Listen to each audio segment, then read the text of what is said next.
Hello everyone, I'm Alien, and in this episode I'm going to be talking about Unreal 2 The Awakening. Unreal 2 was released February 4th, 2003, developed by Legend Entertainment and published by Infogrames. Now, just like the rest of the Unreal series, this game has been delisted, so it's a little hard to come by nowadays. If you want to play it, there's a link in the comments of the Abandonware page to the archive of the GOG version, which is insanely easy to set up. So without further ado, let's begin. The game starts off on Avalon, the planet where the HQ of the Terran Colonial Authority is located. You play as John Dalton, voiced by Michael Mack, a marshal in the TCA. You go over to the commander, Hawkins, voiced by Michael Kramer, and he tells you your request for reinstatement in the Marines was denied. When you return to your ship, you'll have a new pilot. He's a Hex-Core alien named Naban. We got him in an officer exchange program. He's some kind of muckety-muck on his home planet, and the brass want him kept out of harm's way. You've got the quietest patrol, so you're it. John isn't happy that he can't be a Marine, but there isn't anything he can do about it. After this, Hawkins asks if you want to run through the training course, and you get to answer yes or no. There are a few times where you can pick your dialogue, but it never changes the story too much. You can just decide to be an asshole if you want, but I like that you can skip the tutorial. Before going down the elevator, you get to explore around the facility. There are some Marines here, as well as a cool looking alien called the Kai. The Marines in this game have three types: the Light Marine, Medium Marine, and Heavy Marine, with the Light Marine being the weakest and the Heavy Marine being the strongest. There's also this type without a helmet, but I couldn't find where these guys are supposed to be. This planet looks nice, I like it. While playing this game, you'll want to quick save constantly, as the game only saves at level transitions. Going to the training course, you meet Raph, who guides you through the program. He's voiced by Chris Stezin, but he sounds a lot like Michael from GTA 5. Name's Raph. I'll take you through the program. After getting scanned, you learn the basics: your HUD, jumping, mantling, which is barely used, and crawling. Now, you might have noticed by now how slowly you walk in this game, which is very different from your movement speed in the first game, which I get you might not enjoy if you played the first game, but I really don't mind it too much. Then you learn about guns. First you get the dispersion pistol. Not a very realistic target. Sorry, it's been an epic wait for tech upgrade. That's nice. The pistol isn't very good. It's got infinite ammo and a stronger secondary fire, but you won't use it too much. Then you get the M32 Combat Assault Rifle. This bad boy holds 75 rounds, and it's got an explosive projectile secondary fire. The projectile also shatters upon hitting a wall. You can use this to shoot around corners. The car is really good for the first couple levels. The next weapon is the M406 Hydro Grenade Launcher. This weapon is really good. You can shoot a basic grenade or hold down the fire button to shoot a timed explosive. You can also switch grenade types. For now, you only have the Incendiary Grenade, which sets enemies on fire. The final part of the training sees you fighting Raph's hologram. First the 5 kills wins. Raph is really quick, but not that hard to take down, as he doesn't do much damage. He uses the rifle before switching to the pistol. Also, after taking him out, you can walk over his body to gain some shield from him. The shield absorbs some damage from an attack, but not all of it. You know, if I put 2 flags in there, I could sell tickets, maybe get someone to sponsor a tournament. Those guys over at Leandri have more money than brains. After this, you get in your dropship and fly to the TCA Atlantis. On board your cruiser, you meet your motley crew. This is Ida, the ship's first officer. She's voiced by Jackie Underwood. She will be giving you your briefings. If you want, you can do an inspection of the ship. This game has a bunch of these ship segments between missions, where you can take a break from the combat and talk with your crew. I like these, but if you don't, you can just skip over most of it, which I wouldn't personally recommend. I also feel like Dalton's voice acting is a bit stilted. During the inspection, you learn that Isaac, the ship's engineer, might have a drinking problem. Going to the second floor, you meet Isaac, voiced by Jeff Baker. He gives you a tour of the second floor. I like how it being an inspection gives a low reason to why Dalton's being shown around his own ship. Then you meet Naban, voiced by Grant Roberts, who's the best character in the game. Hello, Marshal. Sir, I am saluting you. It is many pleasures to be bundling with you aboard this fine ship. Naban is the audience surrogate. Being new to the crew, he knows as much about them as you do, so he will often ask questions about them, which is how you learn the most about these characters. Going to the briefing room, Ida tells you about the upcoming mission. The Jungle World Sanctuary, home to a Leandri mining operation, sent out a distress call a few hours ago, saying that they're under attack by hostile aliens. Your mission is to go in there and check it out. After the briefing, you can talk with Isaac, who will tell you about your weapons. After this, you can get into your dropship and fly to the planet's surface. Landing, you find the facility's workers chopped up by the aliens, and one of them shoots your ship as they run away, but it isn't very effective. Going into the facility, you can find even more bodies. You can also find one guy being dragged away, but you sadly can't help him. Then you see one of the aliens run past the doorway. I feel like this scene would be cooler if you didn't see the aliens in the intro cutscene.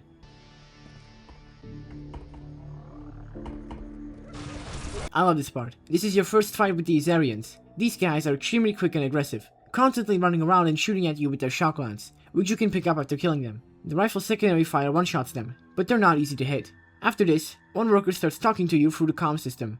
Is the system two-way? Can you hear me? Don't bother talking back. The system's only one way. I won't hear you.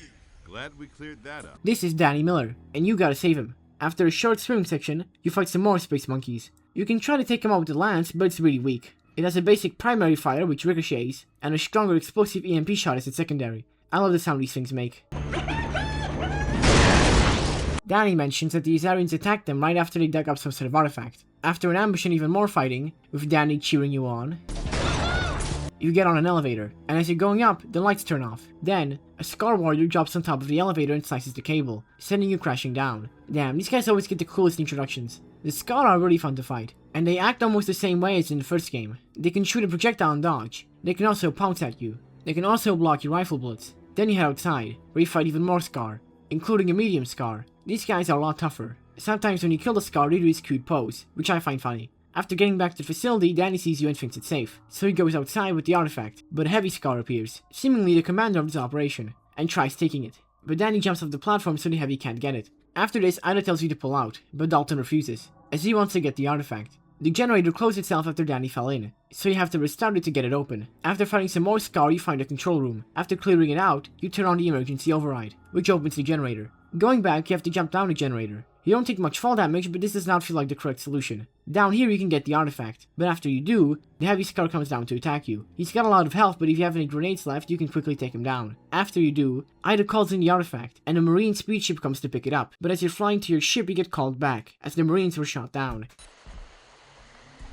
I feel like I don't have to mention which game this level reminds me of. In the swamp you find moths, sea goats, and rammers. As I've mentioned before, I love it when video games have ambient alien animals. It's very easy to get lost in here, but if you follow the beacons, you will eventually come across the Marines. Sergeant Kramer, Benelli, and unnamed third guy survived. One of the times you can be an asshole is during the conversation with the Sarge. But I was nice to him, because I'm not a dick. You gotta get the Marines to a spot where the Atlantis can set down. In the wreckage you can also find a shotgun, which is really good.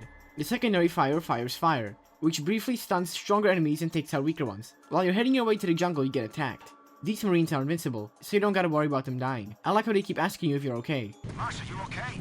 After fighting the spot, the Marines set up defenses, a turret and fuel generators. Turrets work how you would expect them to, and fuel generators block off an entrance for enemies until they're destroyed. You have to defend this area from Scar and Azarians. This serves as an introduction to the defense segments, which you'll have to do yourself multiple times later in the game. After defending the area for long enough, the Atlantis touches down and blows away your attackers. But as you're getting beamed up, a sea goat comes along with you. After talking with Naban and complimenting his driving, he asks about Ida.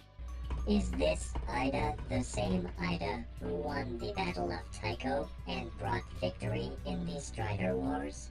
Although she doesn't like to be reminded of it. Your next mission is going to Hell, a planet in the ISO star system. The Axon Corporation facility Elysium stopped communicating 16 hours ago, so you gotta check it out. Ida mentions that the base recovered a similar artifact to the one you found on the previous planet. I forgot what it's called. That's it. Isaac should have your weapons ready. God knows he's had enough time. Isaac's turned off a limiter on the shock lance, making it stronger. He's also got some toxic grenades for your launcher, which generate a cloud of acid. This deals damage to anyone who walks through it. Talking to Ida about why she dislikes Isaac, she reveals he killed 3 of her friends and is a danger to the ship. Interesting. Hell's got some critters, the passive Parada and a hostile Mughog. There's a giant Mughog on the bridge, but you can sneak around him. But if you wake it up, you can kill it pretty easily. Inside the facility, you go down an elevator, and Ida begins disabling the security systems. You arrive and the system detects you have weapons and tells you to put them away. Disengaging defense systems. Thank you, and have a nice day. So, did you have it all along? Or do you just like making me sweat? Go to hell, Dalton. Already there, Toots. Inside, the facility's on fire and everyone's dead. And even worse, all the doors are locked. You can find a flamethrower down here amongst the bodies, which is really good against certain enemy types, but it's not that useful against ranged enemies because of its short range. You can also spray napalm on surfaces and then light it, but I never use this. Going deeper into the facility, you find the only person that's not dead. After scanning him for some reason, he gets up. His name's Jensen and he can open up doors for you, but he's kinda dumb and constantly stops following you. He reminds me of a certain someone. He explains that after alarms went off, he hid in here and passed out. After he opens the door, you can listen to an audio log, a distress call that never got sent out. You keep going, and after getting past the fire, you go down a large hallway. Here you get ambushed by the arachnids, and what's his name gets killed. These guys have 2 types. Light arachnids, who are so weak you can stomp on them, and bigger arachnids, which are way stronger and can jump at you. These guys are weak to fire, with the shotgun secondary blast being especially good at taking them out. The flamethrower is also good against them. These guys are cool, I like them. They remind me of the Terminids from Helldivers. After fighting them for a while, there's a puzzle. Weird looking fire is blocking the path, so you gotta get rid of it. Little buggers. Ain't so bad. This is a joke so many games do, but I love it every time. Here you can select the fire into a fan and then cross. It just looks like orange smoke. Fire doesn't look like this. It's Cheeto dust. There's another guy here, but he sets off some spider mines and dies. Great. Something else to watch out for. Dalton reacts very coldly to this guy's gruesome death, which is weird given what you learn about him later on. As you can see in the Valve 2 demonstration, these things activate and launch spiders at you if you get too close. After a lot of exterminating, you learn from Ida that the bugs are a never before seen mutant species. Great, I'm fighting giant killer mutant spiders. You take an elevator up and find an area under lockdown. You have to go to a control room to turn the lockdown off. You take a few elevators up and end up in this godforsaken room. I died so many times here the first time I played, but this time I managed to do it first try. After getting in the control room, you turn off the lasers and the lockdown. Going back through the previously locked door, Ida finds out the experiment they were doing here was shooting an energy beam through the artifact into different materials and animals, which is probably what mutated the arachnids. Then you do a puzzle, where you depressurize a room full of bugs to kill them, and also to get rid of gas. After going through a pipe filled with creepy crawlies, you enter the biological laboratory, where the small bugs are walking into a beam and turning into the bigger ones. You can release these animals here and they will also run into the beam. There's a mug hog, a rammer, and a snipe. There are also some pinwheel fish in the aquarium. These guys are all friendly. Then you find the artifact in the main beam, but the queen arachnid shows up. She can create a shockwave you gotta jump over, and spawn small arachnids, which can go into the beam and mutate into larger ones. This is a pretty tough boss. Of course, fire is good against her, but so are the bionades. After killing her, you get the artifact and get the hell out of hell. Back on board, Hawkins calls in, and you can overhear an interesting conversation between Abad and Isaac. Hawkins tells you more about the artifacts. There are 7 of them, and Acheron knows the location of another one. But the Izanagi and Liandru corporations are looking for them, and so are the Scar. Hawkins says that General Drexler has temporarily made the crew of the Atlantis Marines again. Hawkins has also been brevetted to the Marines, and your orders will now go through him. But Ida doesn't like Drexler and tells you not to trust him. You have to trust someone, Ida. That's how organization works. Otherwise, everything will just fall apart. Christ, would you listen to yourself? This is the military we're talking about. I'm telling you, it still comes down to people. She's also not too happy with being reinstated. She says she doesn't want her old rank back, and that Isaac doesn't deserve his. I wonder what happened between Isaac and Ida. Talking to Naban, Dalton can explain the different factions to him. This is cool. I love sci-fi, and I find this game's universe very interesting, so I listen to all of it. Your next mission is getting the artifact on Acheron, a planet covered in a giant meaty organism. The Izanagi have terraforming reactors to make the air breathable, which is killing the organism. Do not get close enough to be detected. Do not engage in combat. Yeah, sure thing. Ida also gives you her pistol, Grace, which is really good for longer ranges. It can also burst fire. Talking to Isaac, he also isn't happy with being back in the Marines, saying the last time he was in a uniform it ended badly. Ida. That was a long time ago, Isaac. You've changed. You'll do better this time. We'll see. Isaac got you some incendiary grenades, which are really good at doing a lot of damage to a single target. He also mentions he'll try to make something from the biomass he found in Hell. Acheron is really cool. It's such a unique concept. There's a cutscene where 2 mercs talk about how they're gonna blow the artifact loose, and that it might anger the organism. Dalton immediately gets spotted when landing the dropship. On the planet, you engage the Ghost Warriors, mercenaries working for the Izanagi Corporation. There are light mercs and medium mercs, with medium mercs having more health. They can use the dispersion pistol, car, shotgun, magnum, or grenade launcher. Since most of these guys have hit-scan weapons, the best ways of dealing with them are either preventing them from shooting at you or killing them quickly. If you shoot them with the car, you'll just straight health. You can stun them by setting them on fire with the shotgun or flamethrower, or knock them down with the rifle's secondary fire. The shotgun is especially good against them. It's kinda like the noob combo from Halo, but in one weapon. Secondary fire stuns the enemy and primary fire kills them. Grace is also good as she can take them on from afar. One of these guys is a rocket launcher, which is surprisingly weak, but if you get too close to him, he'll switch it out for a different weapon so he won't drop it. These guys are fun to fight but a little difficult since you can't dodge their attacks. There's also a rocket turret here, which, as you could guess, shoots rockets at you. I had to replay this entire part because I forgot to save and fell into acid. After killing a bunch of mercs, you go into this building, where you find a radio. Who is this? New recruit, sir, just arrived. Intruder topside. Phoenix 2. Move out!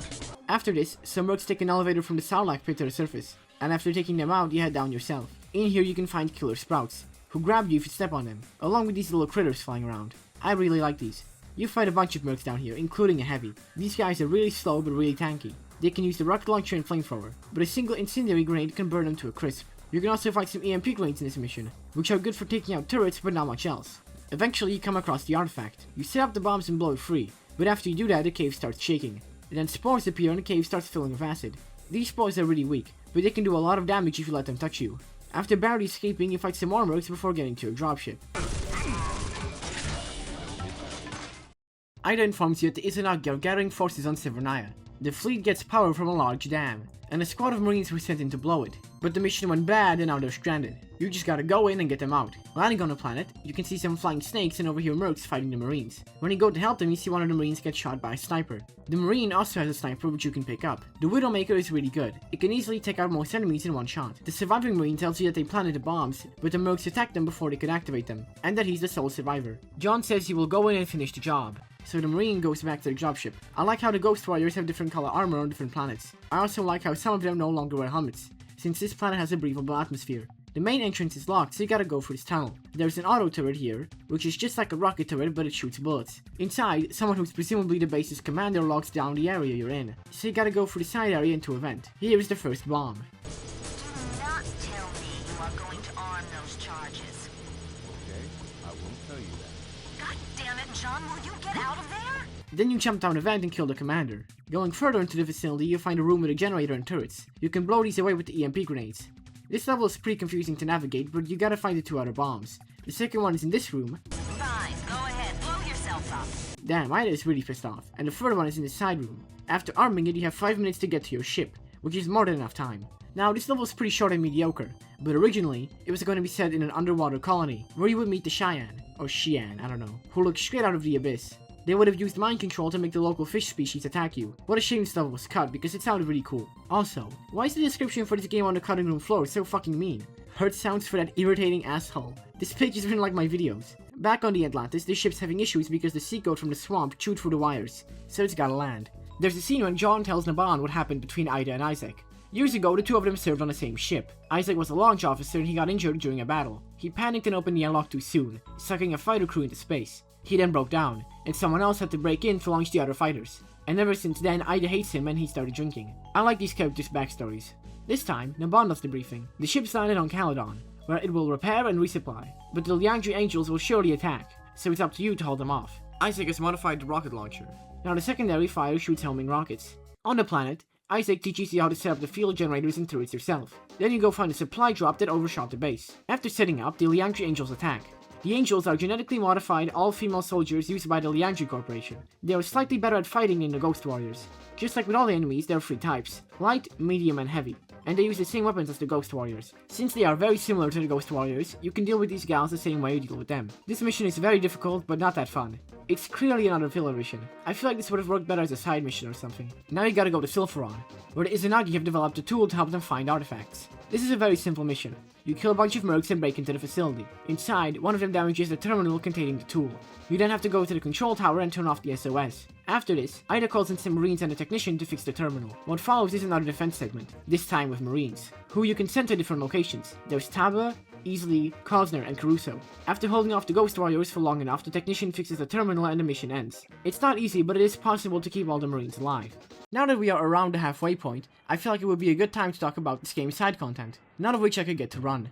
One is Solaris Base, which was an unfinished level published by one of the developers after the game's release. And the other is the XMP. The expanded multiplayer seems like a really complicated game mode. From what I read, you have to steal the other team's artifact, but you can also win by capturing generators, as generators create energy, and you need energy to do anything, including capturing an artifact. There are 3 different classes: Ranger, the fast one, Tech, the medium one who's got all the gadgets, and Gunner, who's got the big guns. There are also 3 vehicles: the Raptor, Harbinger, and Juggernaut. The maps you can play with Alcazar, a desert map, Freefall, set in an asteroid belt, this one looks cool, Garden, a desert map, Lowlands, a water map, Nicosia, which is based off a planet later on in the story, Rampant, a cave map, Sirocco, a desert map, and Sunset Beach, a desert map. It's a shame I couldn't get these to work, but I doubt I could get anyone to play it with anyway.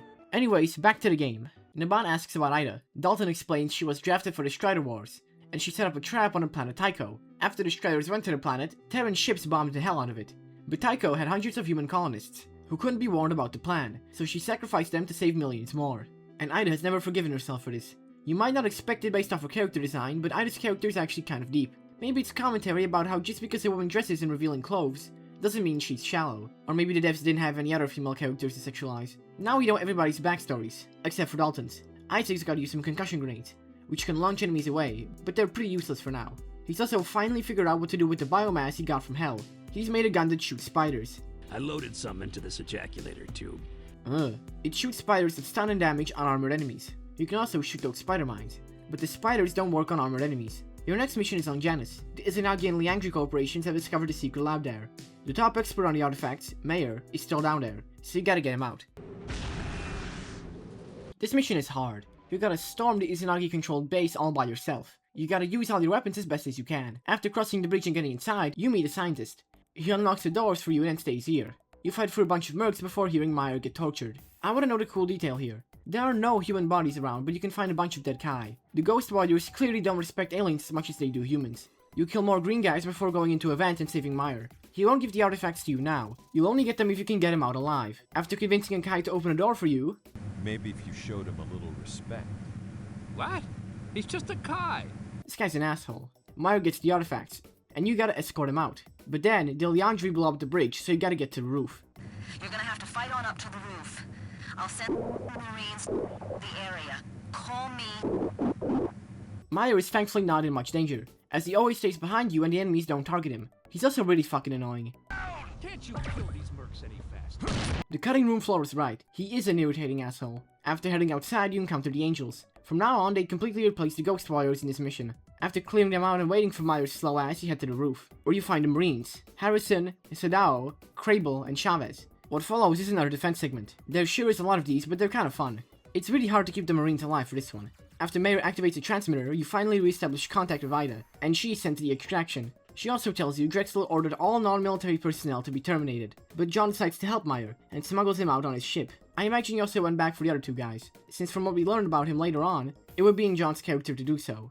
Hawkins tells you that the artifacts combined might create a powerful weapon. One of the last two artifacts is located on Koja Abad, so that's your next stop. Drexler also made your reinstatement in the Marines permanent and promoted you to Colonel. Ida still suspects something is wrong. She thinks Drexler is lying and using you. Also, Hawkins wants to replace Naban, because he's actually a prince, and now things are heating up too much and they want him back home. Naban doesn't want to go. He's one of 50 princes, so he's never gonna get the throne anyway. And he likes actually doing something exciting and doing something good. I love Naban so much. Isaac's also warmed up to Naban, and he's made you a smoke grenade, which works how you would expect it to. Landing on Evil Acid Rain World, you gotta break into the facility. There are some animals around here somehow. This is the home world of the Snipe. Foul, nasty creatures who attack you and have weird ragdolls. And Hummers, who are hunted by Snipes. Both times I played this game, I got lost in this area. You gotta find this base, go for this buggy ass door, and flip this breaker, which turns off a laser wall. You can see a bunch of dead Snipes in a box here. I wonder why the ghosts are collecting them. Then you head inside the main facility, which looks pretty freaky, with all the red lighting and stuff. You can fight some scientists talking about nerd stuff. I like this. Having enemy civilians is cool and not something a lot of games do. You can see some weird things in these vats. Going further, you fight more mercs before meeting more scientists. One of these guys sets off a drone and it starts attacking him. And when one of the mercs tries to shoot it, he accidentally shoots the scientist. You can actually save this guy by shooting the drone, which I really like. You can pick up the drone yourself, but it kinda sucks. The next unsafe science experiment you come across is this one. Some scientists are blasting a wall with a laser. The main scientist does not shut it off after it starts overheating, so it blows up and kills everyone. If you kill the merc, the experiment never starts and both scientists arrive. I hate off-planet assignments, especially guarding these pansy-ass scientists. No action at all. I wonder what went through those guys' heads. Probably something along the lines of, "Jerry, you asshole, you jinxed us." Then you take an elevator down to this cool-looking cave area. You go inside this strange-looking alien structure and fight some more mercs. This part reminded me of Alien, of course, but also a bit of the underwater ship scene in Transformers The Last Night. There was this funny moment where this guy and I kept running after each other in a circle. That you down there, Sal? Hand me up that toolbox, will ya?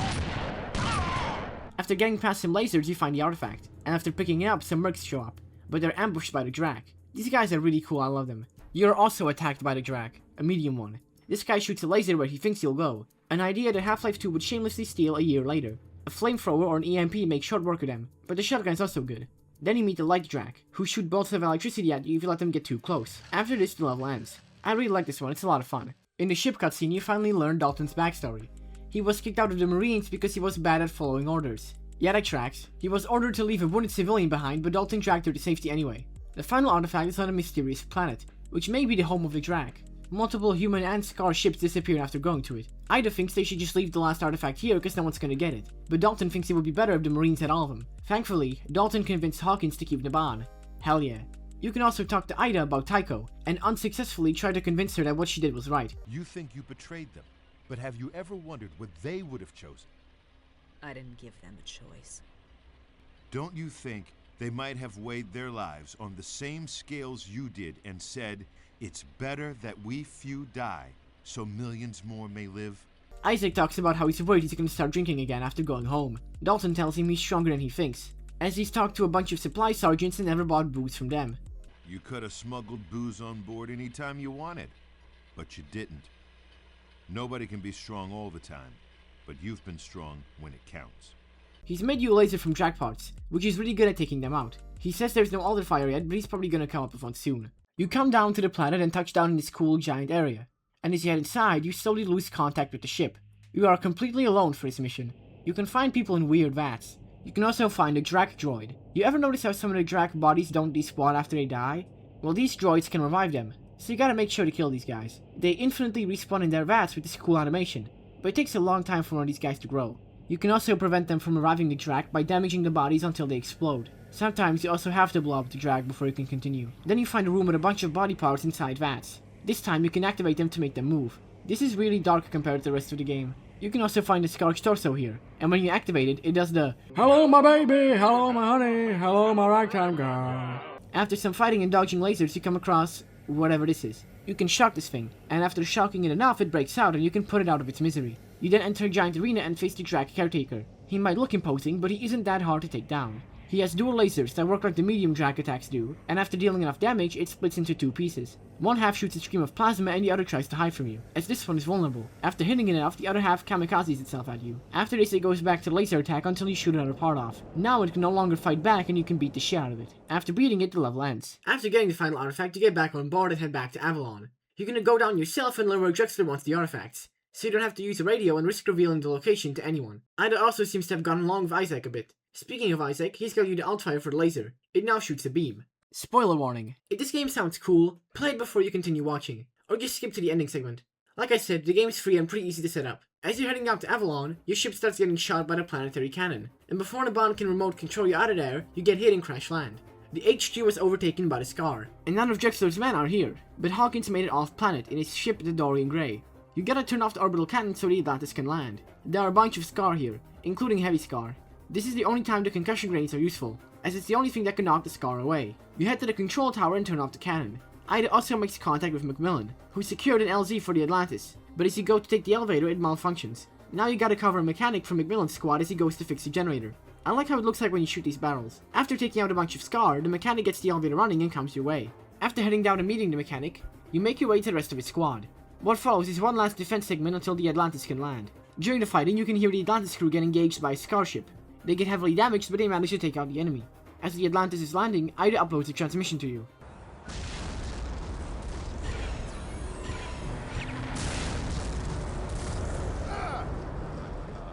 Ida! Ida! What? No, they're not dead, right? They probably weren't on the ship or something, right? On the Dorian Gray, Hawkins tells you that they searched the wreckage, but nothing. He explains that they deciphered the glyphs on the artifacts, and that they speak of the Tosk, an ancient race who served their masters in battle. After the fighting stopped, their DNA was hidden inside a different race, and these artifacts were forged to one day reawaken the Tosk if they're needed. What race has their DNA? The Kai. Hawkins brings in the ship's cook, and says he will control the Tosk and use them to fight the Scar. In case the glyphs were read incorrectly or something goes wrong, he will use the artifact on only one Kai, inside a containment chamber, with you and 2 other Marines as security. He puts the final piece of the artifact together.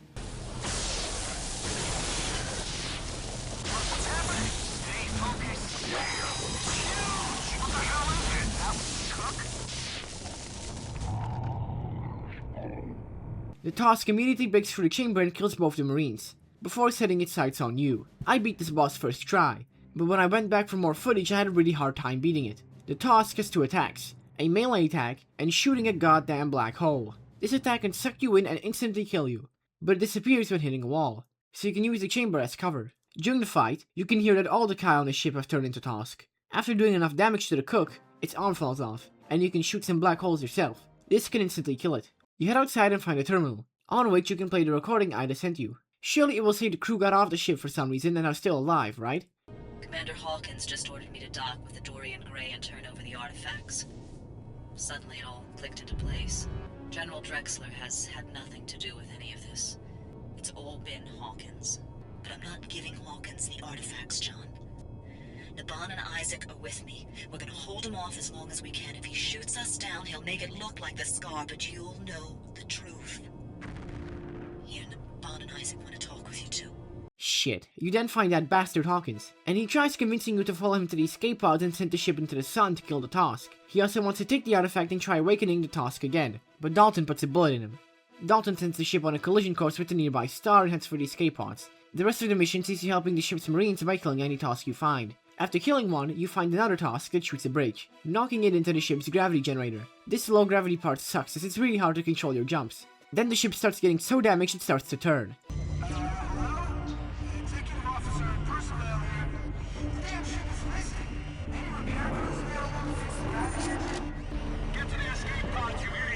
There's a dark moment here where one of the ship's prisoners burns alive from the heat. Then you head into an escape pod and leave the ship. Inside the pod, Dalton listens to the other half of the recording. Greetings, Marshal. I am saluting you yet again. You are many good men.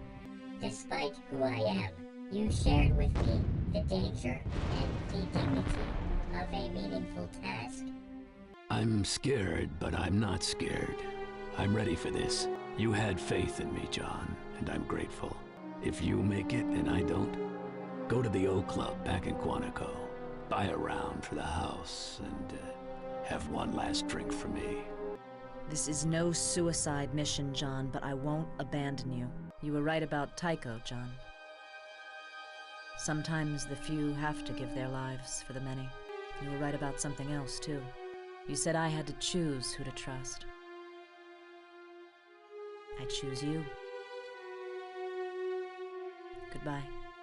And so Unreal 2 ends on a rather bittersweet note. It's even more sad because this was the last single-player Unreal game, and those bastards at Epic Games cancelled the upcoming tournament game, made it completely unplayable, and took all the Unreal games off sale. What a way to treat your most influential and important series. Overall, Unreal 2 is very mediocre, but it's still very enjoyable. Even if it isn't really like the first game, the characters and story were cool, the gameplay is fine and the world is interesting. It's a shame we'll probably never get to see it again, but I hope to be proven wrong. That's all for me. Thanks for watching, hope you enjoyed, and good night.